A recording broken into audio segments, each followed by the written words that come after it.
नमस्कार दोस्तों, स्वागत है आप सब लोगों का आरपीएससी एग्जाम्स यूट्यूब चैनल पर। साथियों, आज के इस वीडियो में अपन आकलन, मापन और मूल्यांकन के बारे में बात करेंगे। जो अभी का अपना वीडियो है उसमें आकलन मापन का ही अपन जो डिटेल से इसी को अपन देखेंगे। अगले वीडियो में अपन मूल्यांकन को स्टार्ट करेंगे। तो आकलन और मापन कोई बड़ा टॉपिक नहीं है, अपन समझ भी सकते हैं क्या है क्या नहीं है, आसान भाषा में भी। तो बिल्कुल फैक्ट जो हैं, जो जहाँ से प्रश्न बनते हैं, उन चीज़ों को इस वीडियो में अपन देखेंगे आकलन और मापन से संबंधित। चलिए शुरू कर लेते हैं। पहली जो चीज़ है आकलन में, यानी असेसमेंट, क्या होता है। देखिए, आकलन मूल्यांकन का ही एक भाग है जिसका सामान्य अर्थ सूचनाओं को एकत्रित करने की प्रक्रिया है। आकलन का क्या अर्थ है? सूचनाओं को एकत्रित करने की प्रक्रिया जो है वही क्या कहलाता है? आकलन करना। यानी कि किसी बच्चे को, एक प्रकार से किसी बच्चे का, मान लीजिए राजू जो है, उसका अपने को आकलन करना है। तो उस बच्चे को, राजू को अपन देखेंगे और उसकी क्रियाएं देखेंगे कि ये क्या क्या क्रियाएं करता है, और उस क्रियाओं को एकत्रित कर लेंगे। उस सूचनाओं को, एक प्रकार से जो क्रियाएं अपन ने देखी कि किस परिस्थिति में वह कैसा कार्य करता है, उनको लिख लेना, सूचनाओं को एकत्रित करना ही हो गया। तो ये क्या है? आकलन है। अब इसकी डेफिनेशंस क्या हैं? तो पहली डेफिनेशन है हुबा व फ्रीड के अनुसार। उन्होंने क्या कहा कि आकलन सूचना संग्रहण तथा उस पर विचार विमर्श की प्रक्रिया है जिसके विभिन्न माध्यम से यह जान सकते हैं कि बालक क्या जानता है, समझता है। ये तो डेफिनेशन है हुबा व फ्रीड की। वहीं बात करें इरविन की, साथियों इन डेफिनेशंस को रटने की आपको आवश्यकता नहीं है, ट्रिक बना के याद कर सकते हो तो कर लेना, बाकी कोई विशेष चीज़ इसमें नहीं है। इरविन ने क्या कहा कि आकलन छात्रों के अधिगम व विकास के व्यवस्थित ज्ञान का मूल्यांकन है। यह किसी भी वस्तु को परिभाषित कर चयन, रचना, संग्रह, विश्लेषण, व्याख्यान व सूचनाओं का उपयुक्त प्रयोग कर छात्र विकास व अधिगम को बढ़ाने की प्रक्रिया है। ये डेफिनेशन है इरविन की। तो साथियों, इतनी बड़ी बड़ी डेफिनेशंस कभी आती नहीं हैं, आपको ध्यान में नहीं रखना है इनको कोई। आकलन जो वो क्या है? सूचनाओं को एकत्रित करने की प्रक्रिया है, ये आपको जरूर ध्यान में रखना है। फिर है आकलन की आवश्यकता क्या है। तो साथियों देखिए, विद्यार्थी के संदर्भ में आवश्यकता और शिक्षक के संदर्भ में आवश्यकता, दोनों को अपन देखेंगे। विद्यार्थी के संदर्भ में क्या है कि विद्यार्थी की रुचि किस चीज़ में, इसको अपन जान सकते हैं आकलन से। उसकी आवश्यकता क्या है? बच्चे को किस चीज़ की आवश्यकता है कि उसमें कुछ सुधार अपने को किया जा सके, अपन कर सकें, तो उस चीज़ की जानकारी मिल सकती है अपने को। योग्यता अनुरूप पाठ्यक्रम चयन व वर्गीकरण करने में भी जो वो सहायक होता है आकलन। आकलन करते हैं अपन, एक पाठ्यक्रम अपन ने चला रखा है, उसका आकलन अपन करते हैं कि इस पाठ्यक्रम में और क्या सुधार किया जा सकता है कि बच्चे जो है अच्छा प्रदर्शन कर पाएँ, अच्छी तरीके से सीख पाएँ। तो आकलन विद्यार्थी के संदर्भ में इस प्रकार महत्वपूर्ण हो गया। वहीं अगर बात करें शिक्षक की दृष्टिकोण से, तो छात्रों की योग्यता, कौशल, अधिगम क्षमता को पहचानने, शिक्षण विधि का चयन करने, कक्षा व्यवस्था में व शिक्षण सामग्री के विकास में या पाठ्य सहगामी क्रियाओं के आयोजन में जो है वो शिक्षक की मदद करता है आकलन। कि शिक्षक अगर ये देख पाए कि बच्चे, मतलब जो है बच्चों को किस विधि से पढ़ा सकते हैं अपन, आकलन कर ले। एक विधि का उपयोग किया शिक्षक ने और आकलन किया कि बच्चे इसे समझ नहीं पा रहे हैं, तो आकलन करके वो उसको ये मदद मिल जाती है कि वो किस विधि का उपयोग करे ताकि बच्चे आसानी से समझ पाएँ। तो आकलन जो इस प्रकार से मदद करता है शिक्षक की भी। तो विद्यार्थी और शिक्षक दोनों के लिए महत्वपूर्ण है। वहीं आकलन का वैसे महत्व देखें तो शिक्षण प्रक्रिया को प्रभावशाली बनाया जा सकता है। इससे शिक्षक छात्र स्व मूल्यांकन जो वो कर सकते हैं। भाई, शिक्षक स्वयं का भी मूल्यांकन कर सकता है कि मैंने जो पढ़ाया वो बच्चों को कितना समझ में आया। अगर समझ आया तो आकलन में उसका प्रदर्शन अच्छा है, आकलन के द्वारा उसको पता चल गया। और अगर उसका जो है बच्चे नहीं समझ पा रहे हैं, इसका मतलब उस आकलन में अपने को ये पता चला कि शिक्षक का प्रदर्शन सही नहीं हो पा रहा है, बच्चे नहीं समझ पा रहे हैं। ठीक है, छात्र प्रगति को अपन जान सकते हैं या पृष्ठ पोषण प्रदान करने में। पृष्ठ पोषण मतलब यानी कि जो बच्चे ने जो कार्य किया है उसमें क्या गलत है, क्या सही है, इसका अपन किससे पता लगाते हैं? आकलन से पता लगाते हैं। अब सही और गलत का अपन ने पता लगा लिया, अब सही और गलत दोनों के लिए सकारात्मक पृष्ठ पोषण जो वो दिया जाता है। ठीक है, तो पृष्ठ पोषण यानी कि बच्चे को बताया जाता है कि आप इसको इस प्रकार से इसको करो और अच्छे से निखर के आएगा। तो ये होता है पृष्ठ पोषण एक प्रकार से। ठीक है, वाहवाही करना उसकी, एक प्रकार से उसको शाबाशी देना भी आप पृष्ठ पोषण बोल सकते हो। उसको थोड़ा डांट करके समझाना भी आप पृष्ठ पोषण मान सकते हो। ठीक है, तो ये आपका आकलन से संबंधित हो गया, आकलन का महत्व है। आकलन के प्रकार देखिए, आकलन के प्रकार में स्व आकलन यानी सेल्फ असेसमेंट, यानी छात्र कक्षा अध्यापक के माध्यम से स्वयं के कार्य का मूल्यांकन करता है। ये यानी कि खुद का मूल्यांकन खुद के द्वारा करना ही जो है वो स्व मूल्यांकन है, स्व आकलन है। फिर है सहपाठी या समूह आकलन। सहपाठी के अधिगम का मूल्यांकन व पृष्ठपोषण, जैसे होता है ना कभी कभी कि टीचर जो है वो टेस्ट लेता है और जैसे मान लीजिए 5 बच्चे हैं क्लास में, 5 का टेस्ट लिया और प्रत्येक बच्चे को स्वयं की कॉपी स्वयं को दे दी, तब तो स्व आकलन, ठीक है। और अगर बच्चे की कॉपी एक दूसरे को दे दी, स्वयं को नहीं दी, एक दूसरे को अलग अलग दे दी और फिर बताए शिक्षक कि अगर ये उत्तर लिखा तो सही कर दो, तो वो हो गया आपका समूह आकलन या सहपाठी आकलन। फिर है ट्यूटर आकलन। इसमें अध्यापक स्वयं टेस्ट लेता है और स्वयं ही चेक करता है, वो होता है आपका ट्यूटर आकलन। ठीक है साथियों, तो ये आकलन के प्रकार हैं। उम्मीद आराम से समझ गए होंगे, कुछ इसमें ऐसा विशेष है भी नहीं। विशेष इसमें क्या है देखिए कि आकलन रचनात्मक व योगात्मक दोनों रूप में हो सकता है। अब ये क्या है क्या नहीं है अपन इसमें मूल्यांकन में देखेंगे, इसको मूल्यांकन में और डिटेल से डिस्कस करेंगे।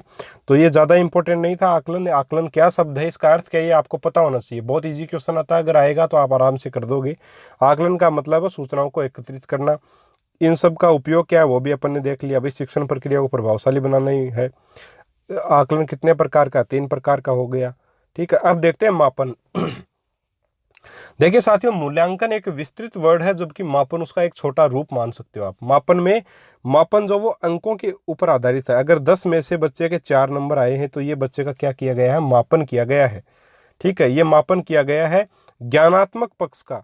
तो यानी कि मापन में क्या होता है, सिर्फ ज्ञानात्मक पक्ष को देखा जाता है। अब देखिए मापन को, ये बेसिक जानकारी मैंने आपको दे दी मापन के बारे में। मापन यही है और इन्हीं चीज़ों को समझ करके आप इसको आराम से कर सकते हो। मापन जो है वो सिर्फ और सिर्फ ज्ञानात्मक पक्ष का किया जाता है यहाँ पे। और सर्वांगीण जो मुद्दे हैं, जैसे बच्चा खेलने में किस प्रकार का है, सारी चीज़ें, सर्वांगीण विकास नहीं देखा जाता, केवल ज्ञानात्मक विकास, ज्ञानात्मक पक्ष का ही मूल्यांकन इसमें किया जाता है।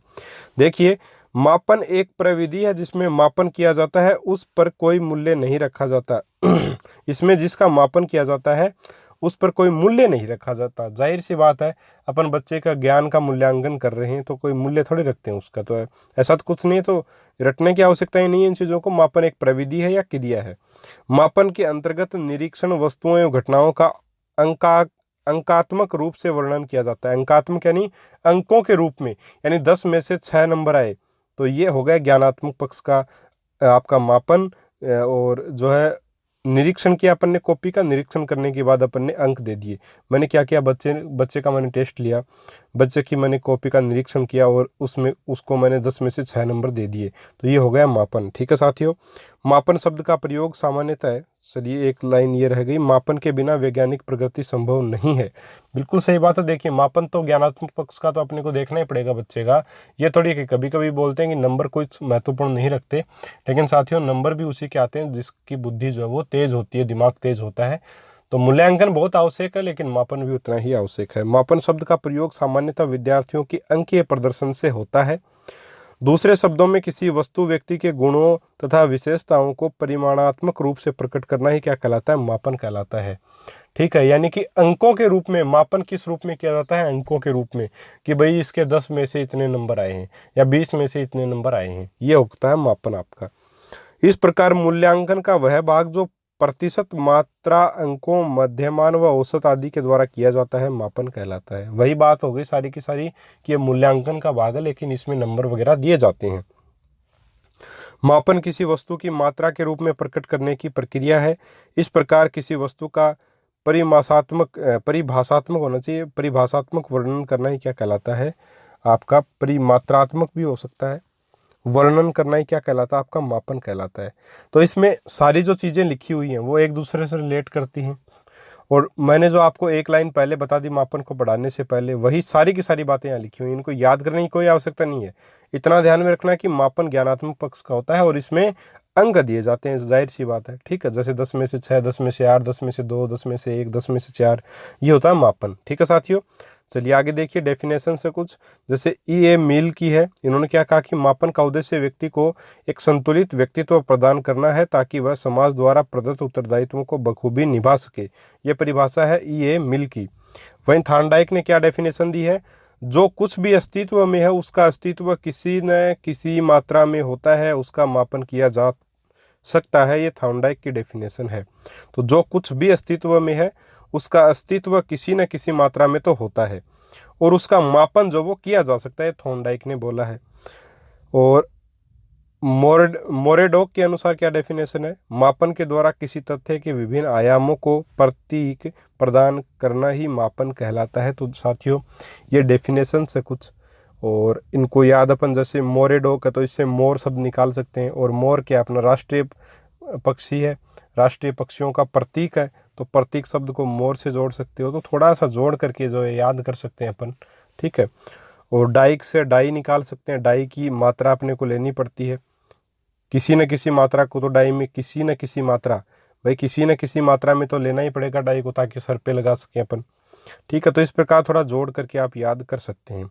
चलिए आगे बढ़ते हैं। मापन है क्या, देखिए मापन है स्टीवेंस के अनुसार क्या है कि निश्चित स्वीकृत नियमों के अनुसार वस्तुओं को अंक प्रदान करने की प्रक्रिया मापन कहलाती है। वही मैंने बता दिया, देखिए कहीं भी देख लीजिएगा मापन का अर्थ ही क्या है, अंक प्रदान करना है। मापन मतलब अंक प्रदान करना, कुछ परसेंटेज औसत वगैरह आना, वही मापन है। और मापन के कार्य क्या है, वस्तुओं को संख्या प्रदान करना, घटना को संख्या प्रदान करना, नियमानुसार संख्या प्रदान करना, यानी अंक प्रदान करना ही क्या है, मापन का कार्य है। मापनी के प्रकार देखिए, यानी कि मापन किन चीज़ों का किस प्रकार से, कितने प्रकार है मापन के। शाब्दिक स्तर मापनी, यानी कि निम्न स्तर वस्तुओं को गुण व विशेषताओं के आधार पर अलग अलग समूह में रख देना क्या कहलाता है, शाब्दिक स्तर मापनी का कार्य। देखिए मतलब अगर अपन दो चीज़ों को उनकी गुणों और विशेषताओं के आधार पे बांटते हैं तो वहाँ पे अपन किस प्रकार के मापन का सहारा लेते हैं, शाब्दिक स्तर मापन का सहारा लेते हैं, ठीक है साथियों। अगर वहीं बात करें अपन कर्मिक स्तर मापन की, तो अगर वस्तुओं को अपन उच्चतम से निम्नतम क्रम में रख देंगे तो वो कर्मिक स्तर मापनी हो गई, यानी कि ये इससे ऊंचे स्तर का, ये इससे निम्न है, ये इससे निम्न है, इस प्रकार से स्तर वाइज अगर अपन रख देंगे चीज़ों को तो वो स्तर मापनी अपनी हो गई, ठीक है। कर्मिक स्तर मापनी सबसे बड़ा ये है, ऊपर रख दिया, इससे छोटा, इससे छोटा, इससे छोटा, इस प्रकार नीचे चलते रहते हैं, ठीक है। तो ये आपका कर्मिक स्तर मापनी है जो कि उच्चतम और से निम्नतम क्रम में रखा जाता है इसमें। फिर है अंतराल मापनी, वस्तुओं के मध्य जो दूरी है उसको अंकों के माध्यम से रख देना, जैसे दिल्ली और जयपुर के मध्य की दूरी कितनी है वो रख देना, झुंझुनू और दिल्ली के मध्य की दूरी कितनी है वो लिख देना, झुंझुनू जयपुर की दूरी कितनी है वो लिख देना, जयपुर से जोधपुर की दूरी कितनी है वो लिख देना, ठीक है। यानी कि अंतराल मापनी हो गई है। फिर है अनुपात मापनी, सर्वोत्तम स्तर जैसे मीटर, किलोमीटर, मिलीमीटर, किलोमीटर, यह है अनुपात मापनी। मतलब क्या है, सर्वोच्च स्तर जैसे मीटर हो गया। अब देखिए अनुपात में भाई जयपुर जो है वो दिल्ली से, मान लीजिए अपन जयपुर जो वो दिल्ली से अपन मान लिए कि 200 किलोमीटर है, ठीक है। और जयपुर जो है जोधपुर से भी 200 आपका 200 किलोमीटर है, तो दोनों का अनुपात कितना आ गया, 1:1। तो ये भी जो है वो अनुपात, ये क्या कहलाती है, अनुपात मापनी कहलाती है, तुलनात्मक अध्ययन एक प्रकार से करना, ठीक है साथियों। तो ये है आपका मापन, मापन के प्रकार हो गए। अब मापन के कार्य क्या हैं वो भी देख लेते हैं। पहला है साफल्य, दूसरा निदान, तीसरा है शोध। साफल्य मतलब छात्रों के वर्गीकरण करने में, चयन, प्रगति करने के लिए जो है वो मापन का उपयोग कर सकते हैं। भाई अंकों के आधार पे अपन बच्चों का सेक्शन बना सकते हैं कि ये ए सेक्शन है तो कमज़ोर बच्चों का सेक्शन हो गया, ये सेक्शन बी है, ये इंटेलिजेंट बच्चों का सेक्शन हो गया, ठीक है। अपने हिसाब से अपन बांट सकते हैं सेक्शंस में अलग अलग। फिर बच्चों का चयन भी कर सकते हैं कि भाई ये बच्चा इंटेलिजेंट है, ये इस काम को आसानी से करेगा, ये कमज़ोर है, इसके लिए अपने को ये शिक्षण विधि लगानी है ताकि ये भी इंटेलिजेंट बन सके। फिर है प्रगति के लिए, बच्चों की प्रगति कैसी हो रही है ये अपन अंकों के आधार पे देख सकते हैं, ज्ञानात्मक स्तर उनका कैसा है। फिर है निदान, निदान यानी कमजोरियों का पता लगाना, बच्चे को किस सब्जेक्ट में, किस आपके प्रकरण में समस्या आ रही, किस टॉपिक विशेष में समस्या आ रही है, इसका पता लगाना क्या कहलाता है, निदानात्मक कार्य कहलाता है, और ये निदान हो जाएगा। तो मापन का कार्य क्या है, निदान भी है। फिर है शोध, शोध यानी शोध कार्यों में योगदान देना, जैसे वैज्ञानिक वगैरह भी शोध करते हैं। जैसे अपन एक बच्चे का स्तर देख लेते हैं, भाई इसके इतने अंक आए हैं, तो ये बच्चा जो वो शोध कार्य आराम से कर सकता है, तो उसको कुछ ना कुछ शोध कार्य अपन देंगे जिससे कि खोज विधि के द्वारा, जो खोज विधि अपन ने पढ़ी थी ना, तो उसका उपयोग करते हुए कुछ शोध कार्य करने के लिए देंगे। तो ये कार्य हैं आपके मापन के, ठीक है साथियों। उम्मीद है मापन और आकलन आपको आराम से समझ आ गया होगा। कोई बहुत ज़्यादा डिफरेंस है नहीं। मापन क्या है, आपका अंकों के आधार पे जो है बच्चे का अपन स्तर बता सकते हैं उसमें, और आकलन क्या करते हैं, अपन सूचनाओं को एकत्रित करके देखते हैं कि बच्चा जो किस स्तर पे है। तो ये आकलन और मापन है। बेसिक सा डिफरेंस है, ज़्यादा डिफरेंस नहीं है, और बेसिक से टॉपिक है, ज़्यादा कोई डिफ़िकल्ट टॉपिक भी नहीं है। अगले वाले वीडियो से अपन स्टार्ट करेंगे साथियों मूल्यांकन को। अभी आप अपने आकलन और मापन कर लिए हैं, इससे बाहर अपने प्रश्न नहीं आएगा रीट में। रीट में केवल आकलन और मापन से इन्हीं में से प्रश्न आपको देखने को मिल जाएंगे।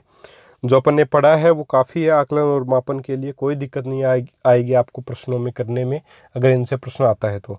मूल्यांकन को कल से स्टार्ट करेंगे। उम्मीद है आज का वीडियो आपको पसंद आया होगा, और अगर दोस्तों पसंद आया है तो नीचे जो आपका रेड कलर का जो बटन आपको दिखाई दे रहा है सब्सक्राइब बटन, उस सब्सक्राइब बटन को ज़रूर प्रेस करें।